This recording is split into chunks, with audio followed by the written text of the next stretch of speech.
Disruptive. Environmentalist.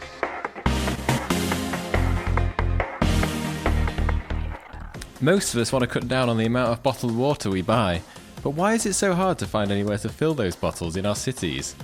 Today's guest is part of a campaign who are asking for more water for London.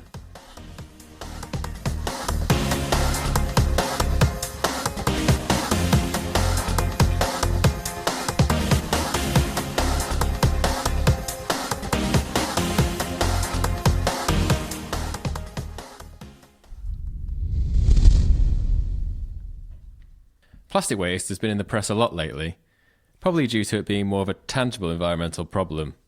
It's much easier to imagine millions of plastic items floating around in the ocean than it is to imagine an increase in carbon dioxide in the atmosphere. But the one source of plastic that has to be the most ridiculous is bottled water. And this is especially true in countries like the UK, where we've got clean and drinkable tap water. So why is it still lining every shop fridge and supermarket aisle in the country? Well, today's interviewee, Justine, is part of a volunteer organisation called Water for London.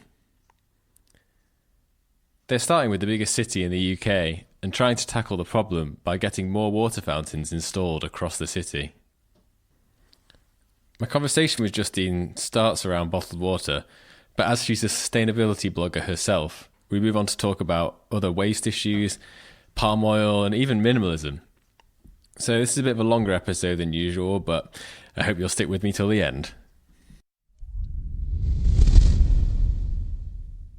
Could you briefly describe or explain how Water for London first came about? What are the main aims of the movement, if that's what you would call it, and what have you been doing up until this point so far? Okay, so Water for London was started by William Rouse. He went travelling in 2017 and saw firsthand a lot of the plastic pollution in the rivers and oceans in the countries he travelled to. And when he came back, he really wanted to do something in the city that he lived in.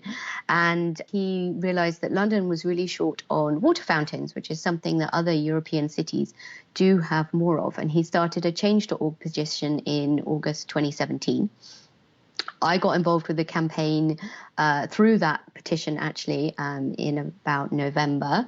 And we're all volunteers. There's no funding, and it's a purely volunteer-led grassroots organisation. And our main aims, we've kind of got four main aims. Asks, really. So with the Mayor of London and the Greater London Authority, they obviously fund TfL. So we want publicly accessible water refill points across the TfL network, including trams, major bus stations, cycling routes that TfL have influence over. And we feel that they should all be publicly accessible, signposted and promoted accordingly. We feel that TfL should undertake a full audit of their stations to see which ones are suitable, because we do appreciate that with the very old infrastructure that they have, there will be some that it may not be possible to have it inside the station. We have suggested to them that a single-use plastic advertising levy would help pay for the fountains, because obviously cost, even though each fountain, relatively speaking, isn't that much, they've got 500 stations, so it does add up. And obviously advertising rates are quite high, so this could be a way of funding it. Network Rail and the rail station operators, we feel that they should put refill points in all of their stations in London. And Network Rail committed to this in February. And then the other rail operators, Greater Anglia, have come a long way, but the others are being a bit quiet. Thames Water, because obviously they're London's water company, we want them to pay for the initial connection, water supply and drainage of the fountains, because obviously you've got to actually get the water supplied to them and from them as well, which is easy to forget. And they have now committed 2.5 million to doing this in conjunction with the Mayor's office, which I'll explain in a minute. And we also want them to confirm that they will maintain the fountains, because obviously water quality checks are really important and they're responsible for the health of the water. So, and they have committed to do that. So that leads me nicely onto some of our key highlights. Our petition was delivered to City Hall in November 2017, and we did a little kind of stunt where we all dressed up in water-themed related plastic things. There's some great pictures on our website, which was quite fun. Security were really worried. They were like, do you have any paint? We were like, no, we definitely don't have any paint. Just lots of empty plastic bottles. They were like, oh. And then the London plan in December last year confirmed the aim of drinking fountains being important for the future of London. And then in January, the GLA committed to 20 fountains in a pilot scheme. Then February, Network Rail committed to installing them at all of their stations. They've got 21 stations across the UK. And then in May, Greater Anglia was the first kind of what I would call rolling stock railway company to install. They installed the first one in May, and then they've installed 2 more, and they're on track to put in another. We think there's at least another 13 on the cards for them, but we don't know which stations as yet, but we'll obviously promote them. And then in October, the Mayor's Office and the GLA committed 5 million to another 100 fountains in a partnership with Thames Water. They went 50-50. That's the 2.5 million I mentioned earlier. That's just some of the key highlights. There's been lots of other exciting things as well, but it's the plastic bottles that is the main issue, the main environmental issue that you're trying to tackle. But it seems crazy, I just think that when you think about it, it is almost more of a basic human right issue to have access to free drinking water within cities and within train stations and such. Yes. I mean, despite what certain international drinks companies say, water is a human right. And we feel that access to it could be better. We're very lucky to live in a country where the water is fully drinkable. And it's particularly an issue with people who are maybe more vulnerable in our society. We have been networking with a number of homeless charities because although refill access within cafes and restaurants and shopping centres is great, it's not accessible to everybody. Not everyone feels they belong in those spaces or even are allowed into those spaces. So that's why we feel that the stations give access to people no matter what their circumstances or their physical or mental health issues, because some venues won't be accessible. We were recently quoted in a Big Issue article. They did a whole thing over the summer because obviously a lot of their vendors were finding it quite difficult to get access to water. So they quoted our campaign in their article. You mentioned that obviously some countries, unfortunately, still don't have access to clean drinking water, but within countries such as the UK, where we should have access to clean drinking water, do you think the UK is particularly bad? I don't think the UK is particularly bad. I mean, provision varies hugely across Europe. It's due to history and temperature and culture and all sorts of different reasons. I mean, Paris has just committed to installing more water fountains this year, and you know they're not renowned from a British point of view of having clean drinking water. And other countries, other cities around Europe. I know the European Union has got a big push at the moment to say that more cities need to install more fountains. The big challenge is keeping the supply clean and safe, and obviously the unit sanitary, but it's also a public perception of bottled water versus tap water. And that does vary by country, which, you know, adds to the challenge. Do you think there's still a problem with that in the UK with people not trusting drinking water? I mean, tap water completely and going for, is that actually an issue, or is that more of an issue in other places, do you think? No, it's a huge issue in the UK because basically the bottled water marketing departments are very, very good at what they did, and they've been doing it for 30, 40 years. Bottled water started becoming popular in the UK in the 1970s, and then in the 80s it just took off. And they did a great job where the water companies didn't do quite such a good job of marketing their product at the end of the day. And so we have a huge consumer misconception about the quality of tap water and the safety of it. And I think now, and only now, people are realizing that a lot of it was marketing spin and not reality. And we are very lucky to have such good drinking water. And when you add in the issues around plastic leaching into products and the environmental impact of trucking water around the world in single-use containers, it just seems completely ridiculous. Future generations will think we are completely insane.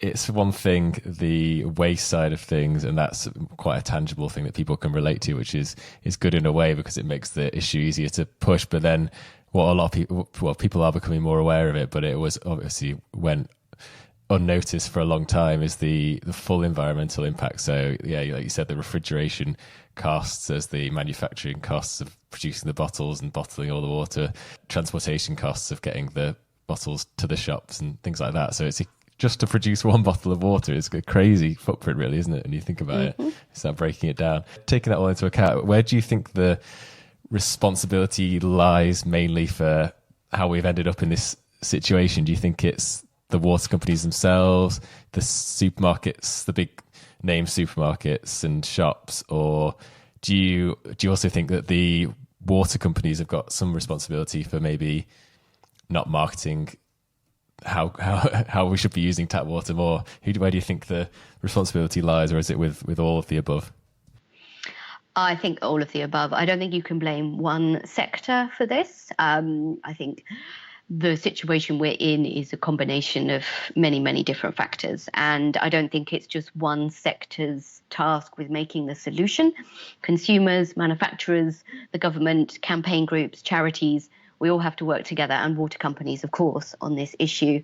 And I think together we can help change the public perception, which is really important.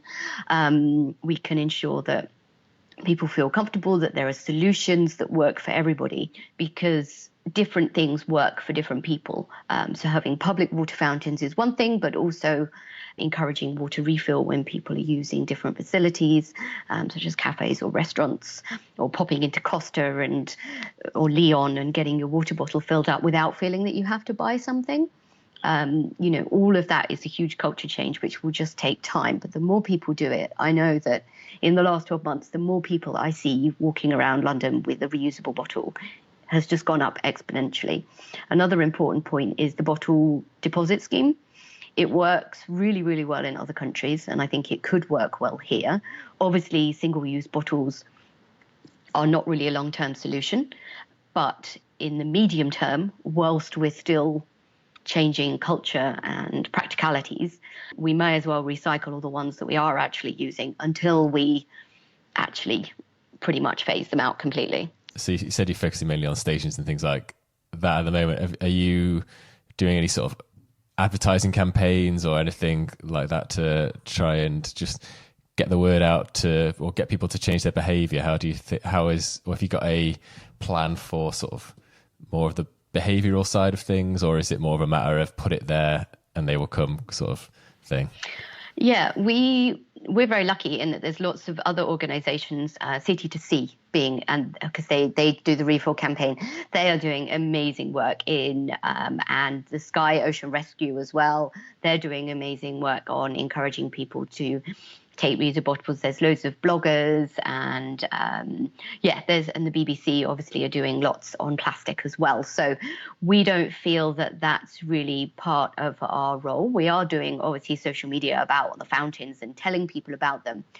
Our role is really about pushing to get them installed and promoting them, and encouraging the organisations, putting them in to promote them as well, and getting the word out there so that people can see there is a point to carrying their reusable bottle around, because they will be able to fill that up, whether that's in a coffee shop or a restaurant or in a shopping centre, Canary Wharf are putting them in across the whole of their estate, for example, or in Clapham Junction. Clapham Junction is the newest of the Network Rail stations to come on board. And the more places you have to fill up, the more you feel it's worth carrying your bottle, and the more you're going to remember to take it out when you leave the house. Yeah, it's kind of one of those things, isn't it? It's going to be it's going to be quite a gradual behavioural change thing. But once they just become a familiar sight and they're there in the background and they're always there, then people are just going to get used to filling up water bottles, and eventually it's going to get phased out. I know with a lot of these environmental issues, I've discussed this on previous podcasts, we quite often want to find an instant solution and then it's instantly that everyone changes their behaviour and it's fine. But we've got to accept that with some of these more these behavioural changes especially, we've got to put the things in place and then as quickly as we can and as quickly as possible, as you guys are doing, and then allow the behavioural change whilst people are campaigning at the same time to sort of take place. And it's going to be slower, but we've just got to accept that's the way it is. Are you planning, I guess you're just focusing on London at the moment, but do you know of any other movements within the UK in other cities, or are you planning on branching out to anywhere else? Or if anyone was interested in maybe starting it in their city, have you got any advice? Well, the reason we well, I'm based in Manchester, so maybe I will. And we're more than happy to help, support, give advice, share things. We would love this to be countrywide, but we obviously, being a very small group, decided that focusing on the city where we all lived was the sensible thing to do. However, because Network Rail is national and they have their 21 stations, we feel that can be a springboard. So Manchester now has 2 in Manchester Piccadilly, and we're very much hoping that those cities that do have a Network Rail station, a Network Rail station with a fountain, that will help galvanize people, because they can say, well, look, we've got one here, why don't we have it at all our other stations? Greater Anglia as well, then when they start rolling more out as well, that's obviously, they don't have many stations within London. That's the whole of Essex and Norfolk. Then hopefully that can galvanize people in those cities as well. We would really love to see commitment from all major transport providers, but we think that this should spread to all forms of transport, from ports to motorway service stations to major tram stations to just everything, because people, when they're out and about, should be able to get water. The UK airports are actually surprisingly on board. There's quite a lot of UK airports have either dedicated water fountains or cafes, restaurants, bars who will fill up your water bottle. However, the publicity is lacking.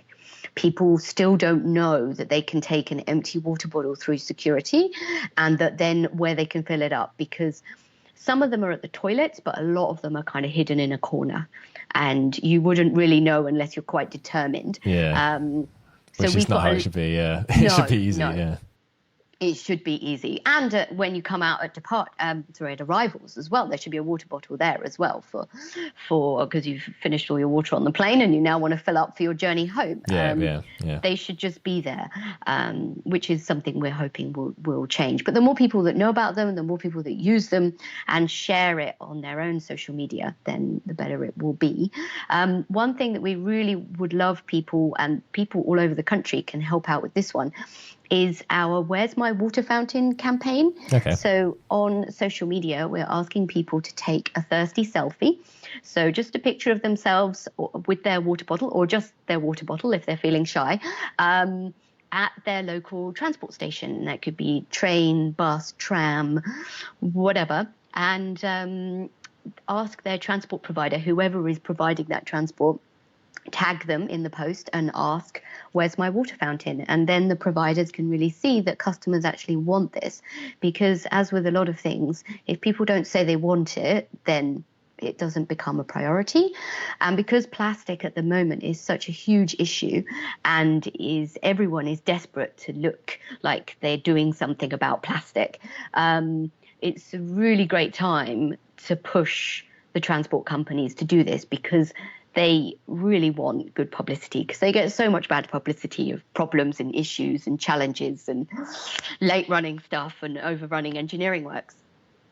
They really want, and if that's the only reason they do it, we don't care why they do it. Yeah, I was going to say, do you find you reluctantly have to push them into it, or are they quite on board with the fact that it is good PR? Because I'd see, I've seen you've retweeted a few train stations and things like that who are sort of using it as a PR thing. So do you find that companies are quite on board with it for that reason?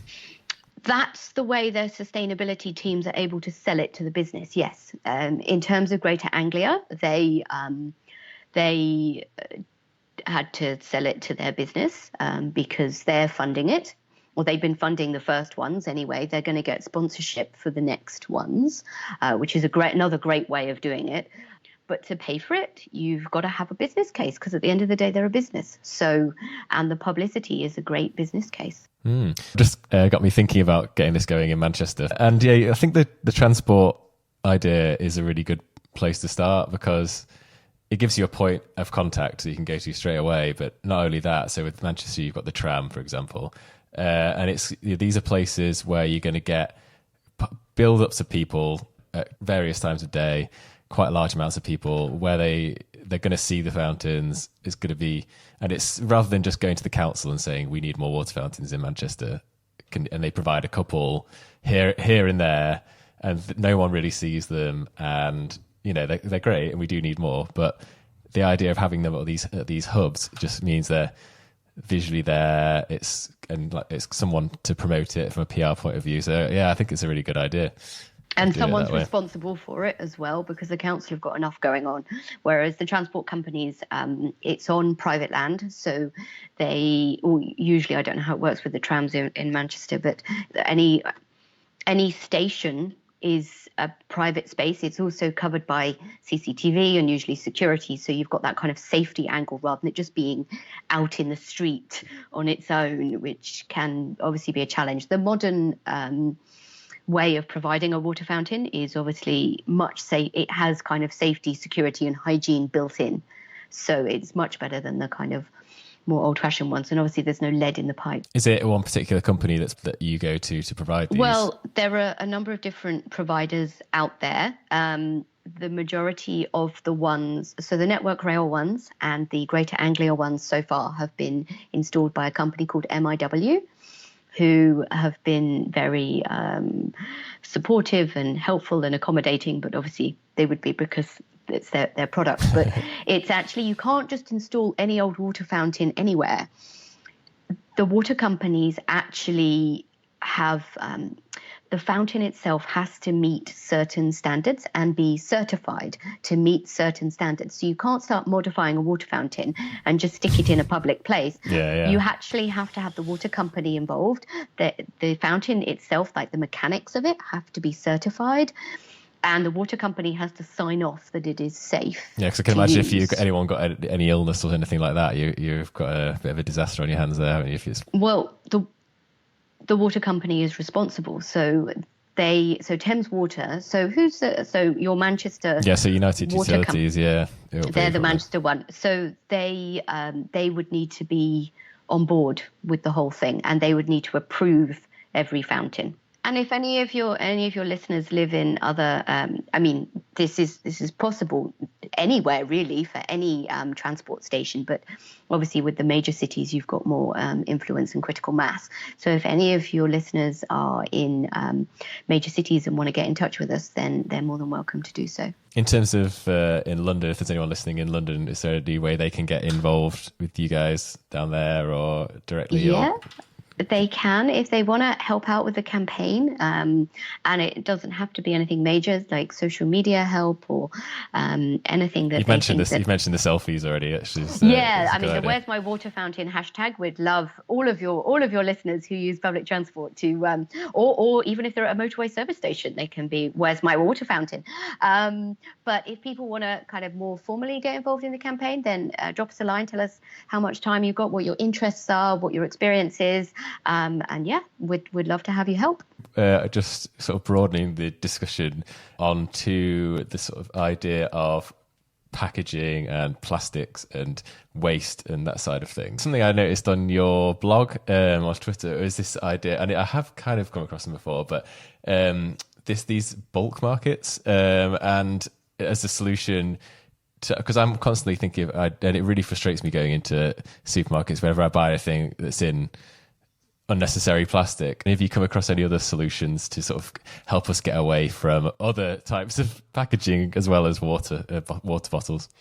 I have bulk shopping is kind of a bit of a passion of mine. My husband and I have been trying to avoid mainstream supermarkets for the past, I think, 3 years now. We haven't done a full shop in a mainstream supermarket because we feel that we're very lucky in where we live in East London that we do have access to independent shops, and we would much rather use them. And then in the last 12 months, the increase of bulk shops in London and across the country, there's now one has recently opened in Manchester, and all over the country they're opening. It's unbelievable. My social media feeds are just full of them. And it's a way that people really can reduce the amount of plastic and packaging in their life. I help out at a bulk shop called Get Loose in Hackney City Farm. I've got friends who run a shop called Refill Larder in Teddington that opened in September. And I'm a crowdfunder of Bulk Market in Hackney. They opened a year and a bit ago as a pop-up. And then they were crowdfunding successfully to have a permanent home, which has just opened in Hackney, which is very exciting. But there are loads of online lists of bulk stores. So is bulk stores the term for them? Is that the official term? Packaging free. So they're either called bulk, packaging free, or zero waste, right, depending on their kind of focus. And there are lots of online lists of these bulk stores, and a lot of the Facebook groups carry lists as well. And if you're in a particular town or area, then you can just pop in the details of where you are and see what stores are near you. And some places do like a small amount of bulk and other things not, and some are dedicated bulk stores, and the lists tend to cover both. For London, I have a list of all the kind of what I would count as fully bulk stores in London that I keep on my blog, Little Green Ducky. Right, I'll put a link in the description to that would be great. To that list. Thank you. Yeah, will do. And for me, it's about doing what you can with the resources, which includes time that you have, and what's available. Because if you don't have a bulk store, your nearest bulk store is a 20-minute drive away, and you live somewhere without public transport, then driving to that store on a regular basis is probably not going to be practical. But if you have one that's nearby, then it's going to make it easier, because at the end of the day, food shopping is something we do, at least weekly. So we need it to be relatively convenient. Otherwise, it's not really going to happen. I believe that everybody's actions, even if very seemingly small, make a huge difference, because when you take these actions, other people see them and it normalizes the behavior. So, for example, I carry my reusable coffee cup. I might have my produce bags. I might have a cloth bag for bread. I take Tupperware to our local butchers. We have cloth shopping bags. I take napkins out with me for if I'm buying some food on the go, or if I'm at a street food market. I have hankies rather than tissues. I have my washable cutlery. I have my bamboo straw, which is always amusing in cocktail bars. And people are really interested. Like if you're like, oh, I don't want a straw, I've got my bamboo one. They're like, oh, wow, you've got a bamboo straw. And of course, my water bottle is always in my bag. So, yeah. Because some people will jump to the conclusion of, well, what's the point in changing individual behaviours? We've got the problems are far too great to do it that way. But I've talked about this before as well, that like you say, it's sometimes when you make those changes, because we're still as a species, we're quite tribalistic and we're very easily influenced by our peers. That's just how the world works and how our minds work still.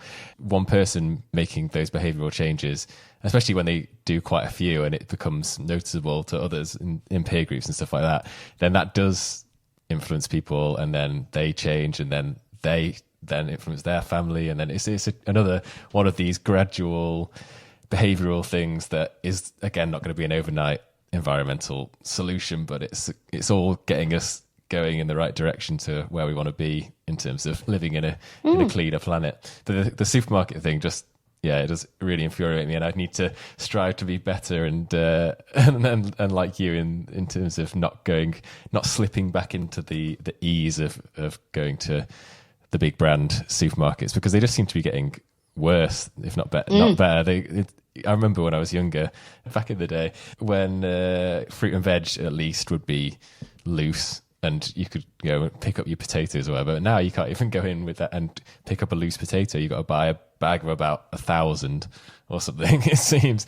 So you have plastic waste, not just plastic waste, but food waste as well is huge. So that's another reason for going to bulk stores, is that you can buy what you need, not what the manufacturer dictates is a reasonable amount. So you might not need 500 grams of something because you're trying out a new recipe, and then you might not like it, or you might not use it until it goes out of date. So being able to just buy what you need is just so much better. I just suddenly thought I should clarify that not all of your listeners will even know what a bulk supermarket is. It's just so ingrained into my brain and my being now that I kind of forget that. And then I see things online about how to use a bulk shop, and I'm like, what? But it's not mainstream, and I have to remind myself of that. So essentially, a bulk store is where it's usually your dry goods. So your pasta, your rice, your pulses, your nuts, your seeds, flour, spices, all of those kind of things. They might sell vegetables as well and fruit. They might also sell bakery items. Some of them also sell cleaning products in bulk as well. And the idea is that you can bring your own bags, boxes, containers, jars, anything that's clean and suitable for the use. It's your responsibility to make sure that items are clean, and you fill up as much as you need. And obviously you deduct the weight of your container from the purchase, and and then you can just buy what you need. It also makes your shelves look very Instagrammable, which I know is a huge push for some people. You can have beautiful jars of things in your home, but you don't need to buy anything new, because obviously most people can get quite a stock of jam jars. You can also get jars on FreeCycle and Olio and all of the kind of sharing platforms as well. So, and I do actually have a I have a blog post as well about how to bulk shop. So maybe we could link that one as well. It's trickier for some people if you probably compared some of the stuff you can get from the bulk stores, maybe with what you can get from a supermarket, putting quality to one side, because I'm sure it is better quality, but the price probably is that bit higher. So I think, especially as younger generations, you've just got to get used again to, and it is hard when, wages are stagnating, and just used to spending more money on food again, because it used to be that way. I think I've not got the stats in my head, but I'm sure it was back 50, 60 years ago, people were spending almost half their earnings on food, and now it's way lower than that, and we're spending our money on things we don't need now. So it's a behavioral change that, and it's got to be that. I mean, these places are all great. I think anyone that is clued up, and it's our responsibility as people that are a bit more switched on to these issues to spread the word and to make sure that our friends and peers are doing it if they could afford to do it, and spreading it that way. But I think it's also that then for people who maybe can't afford it, or who don't have access to the knowledge, it's got to come back to the supermarkets and the big producers to do more, I think. And I don't know quite how that's going to be done, whether it's through more tax or through stricter regulations, but it seems to be getting worse rather than better in a lot of ways, I think. Some of the supermarkets are trying. There's a campaign, Iceland particularly. Yes, Iceland stands out as they've the one. They've been in the news quite a bit recently for that. They're actually trying to package things. They've said they're going to phase out single-use plastic. They're getting rid of all the black trays. They're actually doing something with, I don't know if you've heard the campaign for the plastic-free aisle. Yes, yeah. So they've got like a new logo that Iceland are putting on boxes so that there's no hidden plastic inside, because the number of posts I see on the Facebook groups I'm in of people ranting because they bought something they thought was in cardboard and then there's plastic inside it. So this mark will assure you that there's no hidden plastic inside the box. And Iceland are the first ones to do that. So they're really pushing the boundaries, which is really good to see. I think with the PR, again, it's the PR side of things with Iceland. Hopefully the other supermarkets will have seen what's happened with, because if anyone that's listening who doesn't know, but I'm sure most people will have seen it, the Iceland palm oil advert that went out, and it got a lot of, well, it went viral, as the kids say. I think it got other marketers, because marketers these days are constantly looking for as depressing as it is in one way, they're looking for the next way to sell their products, and they're actually finding gradually that maybe the old school interruptive style marketing of just putting it in front of your face isn't maybe working quite as well as it used to. And when they see people like Iceland actually having a positive impact and maybe getting more customers because of it, then hopefully that'll filter into the other supermarkets. So yeah, as much as marketing can be evil, it can also have some good impacts in some ways as well. It really can. Iceland, whoever in Iceland said, let's partner with Greenpeace on this, because that video Greenpeace did quite a few months ago that came out, because I was like, hang on a minute, because people started sending it to me, and I was like, hang on a minute, I've seen this, what? And we don't watch television, so the irony is a lot of people would never have seen it, but the impact this has had. One of my friends has a 5-year-old, and they were at a party where the kids all had these little boxes of, little food boxes, kind of like the British equivalent of a bento box, I guess. And the mums were there, and the kids were all eating, and the mums were chatting. And her little boy said, "Mummy," holding up a mini roll. Brandishing a mini roll. "Mummy, don't they know about the palm oil?" My friend was instantly so proud and so mortified as all the other mums just looked at her. And she was like, maybe I need to scale back explaining our product choices in our house. Reading your blog again, and your sort of push towards a more minimalistic lifestyle, do you think that maybe that could be a sort of way in to tackle many of these issues in one way? Yeah. Gently encourage and also help people to understand the positive impact of living a more intentional, simple living experience, because the word minimalism can have quite negative connotations. People think of bare white walls, no furniture, and monochrome clothes. You can only have black, white and grey because they all go together, and you can't have any collections or fun, and that's not what minimalism is, but unfortunately that's the public perception. So I think intentional living is quite a good way of putting it, or simple living. So if you're spending less time earning, buying, maintaining, cleaning and looking after your stuff and insuring it and putting it in a space, you're going to have more money for better food, healthier food. You're going to have more money for fun, for experiences, for connection and for contribution. And that's, to me, intentional living. I just wanted to finish with a sort of lighthearted question.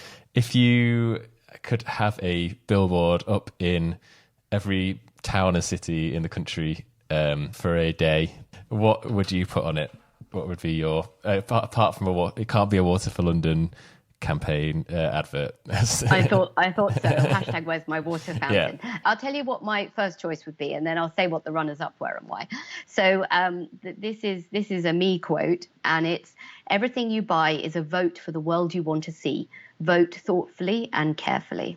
Nice. That's I like that. A more subtle version of something someone once said. What was it? Every time you buy something you don't need, a hedgehog dies or something. That was a bit more to the point, but probably not. That is a point. But I strongly believe that people think that they don't have any power, and we all have so much more power than we think. And I believe that the world we live in has made us think that we're powerless. But everything you buy, whether that's who you bank with, who you get your electricity with, who you shop with, everything that you spend money on, you can choose an option which fits better with your values. I'm not saying you can always get an organization which fits with your values 100%, but you can get the best option in that category. And also, if you have to think about buying something, you're less likely to buy wantonly and needlessly, because you need to put in the effort to do the research. So my runners-up were a quote from Michael Pollan, the food writer and activist, which is eat food, not too much, mostly plants, which I love, his quote. And then my other runner-up was one by the Minimalists, who are a couple of American bloggers, podcasters. Oh, yeah, I know them, They're amazing. And theirs is love people, use things, the opposite never works. Very clever. I like them all. I'm going to have to find some money to put these on, somehow to put these on billboards someday. Yeah, you've already mentioned getting in touch with Water for London, which I'll put links in the description and things like that. But for you personally, if you've got your blog, what's the address for that? And Twitter? So it's littlegreenducky.com, and I'm on Twitter and Facebook as Little Green Ducky. People can contact me through there.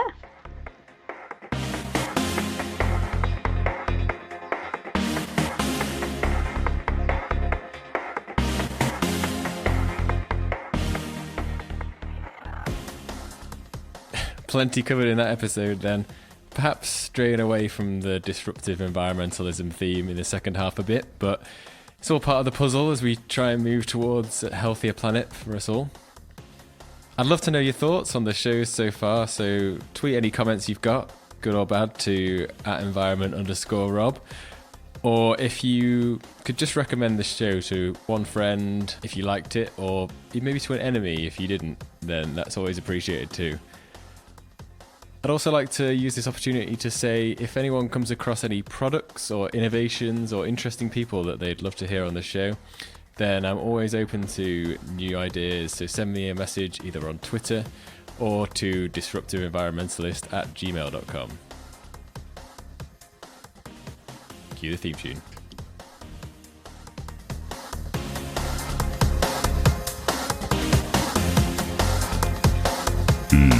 Disruptive Environmentalist.